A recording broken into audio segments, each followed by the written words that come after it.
حدیث کے پانچویں امام امام ابن ماجہ کا ذکر۔ پیدائش 209 ہجری 824 عیسوی اور وفات 22 رمضان 273 ہجری یعنی کہ 20 فروری 837 عیسوی۔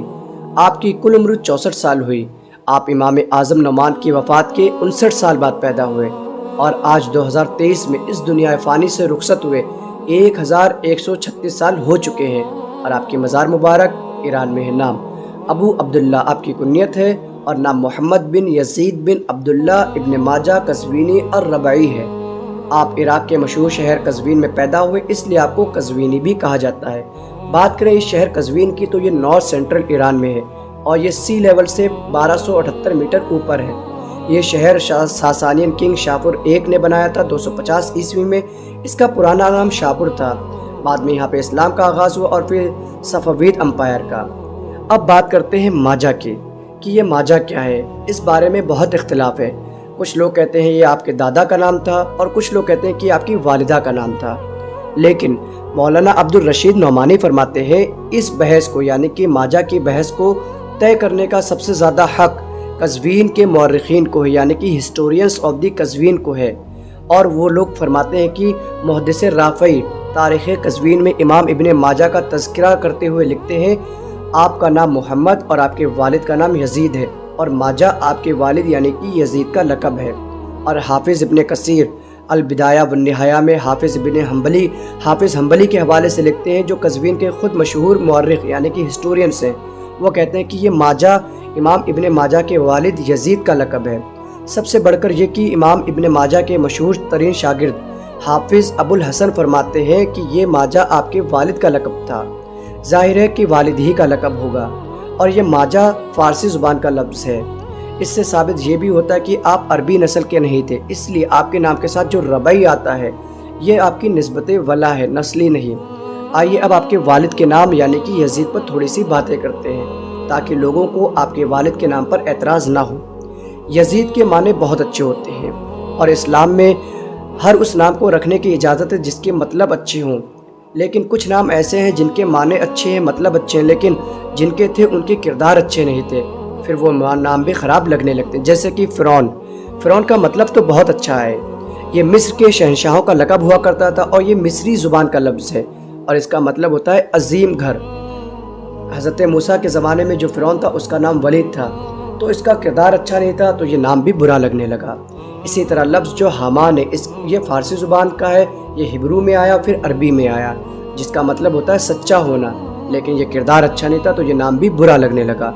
اسی طرح پرویز نام ہمارے علماء کو پسند نہیں، جبکہ اس کا مطلب ہوتا ہے فتح یاب، مطلب اچھا ہے، نام اچھا ہے، پھر بھی پسند نہیں۔ اس کی وجہ یہ تھی کہ جب ہمارے نبی نے بادشاہوں کو خط لکھنا شروع کرے تو ایک بار ایران کے شہنشاہ کو بھی بھیجا جس کا نام پرویز تھا، لیکن اس نے حضور کا خط پھاڑ دیا اور بے ادبی کی۔ اسی طرح یزید بھی بہت اچھا نام ہے اور بہت سے بزرگوں کا نام ہوا ہے، لیکن جب یزید بن معاویہ 61 ہجری میں آیا، جو امام حسین کے قاتلوں میں سے ایک تھا، اس نے مسجد نبوی کی توہین کی اور 3 دن تک اذان نہیں ہونے دی اور صحابہ کو قتل کیا، مدینہ کی عورتوں کی عزتوں کے ساتھ کھیلا۔ یزید ایسے کردار کا مالک تھا جو لوگ اسے پسند نہیں کرتے تھے، جس کی وجہ سے یہ نام بھی برا لگنے لگا، لیکن اصل میں یہ نام اچھا تھا۔ اب بات کرتے ہیں آپ کی شہرت کی۔ امام ابن ماجہ کی شہرت 5ویں صدی کے بعد ہوئی، جب لوگوں نے آپ کی کتابیں پڑھی۔ جب امام کی پیدائش ہوئی تو وہ خلیفہ مامون کا دور تھا، اور آپ نے 9 عباسی خلفاء کا دور دیکھا ہے۔ آپ نے 20 سال اپنے شہر قازمین میں گزارے۔ امام نے تاریخ کی بہترین کتابوں میں سے ایک کتاب التاریخ کے نام سے لکھی، جو اب ملتی نہیں ہے۔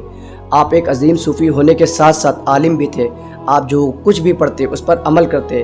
امام اپنے شہر کے بعد دوسرے شہروں میں بھی سفر کرا علم کے لیے۔ امام ابن ماجہ نے جب شعور کی آنکھ کھولی تو آپ نے اپنے شہر قزوین میں بڑے بڑے علماء پائے، جیسے کہ علی بن محمد، عمر بن رافع، اسماعیل، ہارون بن موسیٰ وغیرہ۔ امام ابن ماجہ امام اعظم کے شاگردوں میں سے ہیں، حالانکہ آپ امام محمود کے شاگرد ہیں، اور امام محمود امام عبدالرزاق کے شاگرد ہیں، اور امام رزاق ہمارے امام اعظم ابو حنیفہ کے شاگرد ہیں۔ آپ نے ترکمنستان، کوفہ، شام، دمشق، حمص، مدینہ شریف جیسے علاقوں میں سفر کیا علم حاصل کرنے کے لیے۔ یہ کوفہ عراق میں آتا ہے، اور پھر آپ اپنے آبائی وطن تشریف لے گئے۔ آپ کے شاگردوں کی بات کریں تو ابراہیم بن دینار، احمد بن ابراہیم، ابو طالب، احمد بن روح وغیرہ آپ کے شاگردوں میں آتے ہیں۔ آپ نے بہت سی کتابیں لکھی لیکن آپ کی شہرت ابن ماجہ سے ہوئی۔ اس کتاب کو لکھتے وقت آپ نے امام بخاری اور امام مسلم کا طریقہ بھی استعمال کیا، لیکن اس کتاب کی خصوصیت یہ ہے کہ حدیث بیان کرنے کے بعد آپ یہ بھی لکھتے تھے کہ یہ راوی یعنی کہ نریٹر کہاں کا رہنے والا ہے۔ اس کتاب میں 4331 حدیثیں ہیں۔ اس کتاب میں 1139 حدیثیں ایسی جنہیں کسی اور نے روایت نہیں کیا۔ اس کتاب میں 488 حدیثیں صحیح، 199 حسن، 613 ضعیف اور 302 حدیثیں ایسی ہیں جنہیں بخاری، مسلم، ترمذی، ابو داؤد نے بھی روایت کیا ہے۔ اس کتاب پر کافی تحقیق ہوئی ہے۔ اس کتاب میں بہت سی خوبصورت حدیثیں آئی ہیں، جس کی ایک مثال یہ ہے کہ حضور فرماتے ہیں کہ مردوں کے لیے سبحان اللہ کہنا اور عورتوں کے لیے تالیاں بجانا، یعنی کہ جب کوئی نماز پڑھ رہا ہو اور اس کے پیچھے مرد اور عورتیں دونوں ہوں، اور اگر امام صاحب بھول جائیں تو غلطی کی نشاندہی کرنے کے لیے مرد سبحان اللہ کہے گا اور عورت سبحان اللہ نہیں کہہ سکتی۔ اسے چاہیے کہ اپنی ہتھیلیوں پر مارے، کیونکہ مردوں کے مجمع میں عورت سبحان اللہ نہیں کہہ سکتی۔ تو کیا اس حدیث سے یہ مسئلہ سمجھ نہیں آتا کہ جب عورت نماز میں سبحان اللہ نہیں کہہ سکتی تو مردوں کے مجمع میں وہ نعتیں کیسے پڑھ سکتی ہے، وہ لڑکیاں ڈانس کیسے کر سکتی ہے؟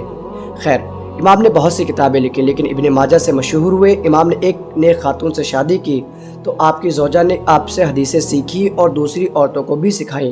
امام نے آخری عمر میں بھی حضور کے حدیث کا درس دیا اور مطالعہ فرماتے رہتے۔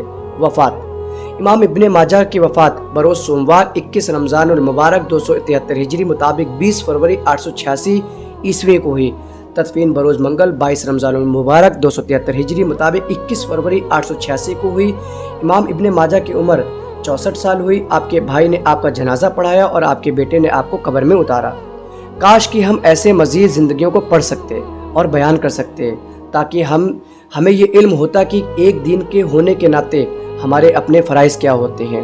یہ زندگیوں کو اگر ہمارے بچپنے سے سننے کا رواج ہوتا تو آج ہمارے نوجوان بھی حدیث، سیرت، تاریخ، تفسیر، احکام و مسائل پر کام کر رہے ہوتے علماء کے ساتھ، لیکن ہمارے نوجوانوں کو بچپنے سے صرف فرقہ پرستی کے ہی درس دیے جاتے ہیں، بیہودہ نعروں کو لگانا ہی دین بتایا جاتا ہے اور وہی سیکھ بھی رہے ہمارے لوگ۔ سڑکوں پر ہم دیکھ بھی سکتے ہیں ہمارے نوجوانوں میں جذبہ تو ہے لیکن ہمارے رہنماؤں نے اسے غلط استعمال کیا۔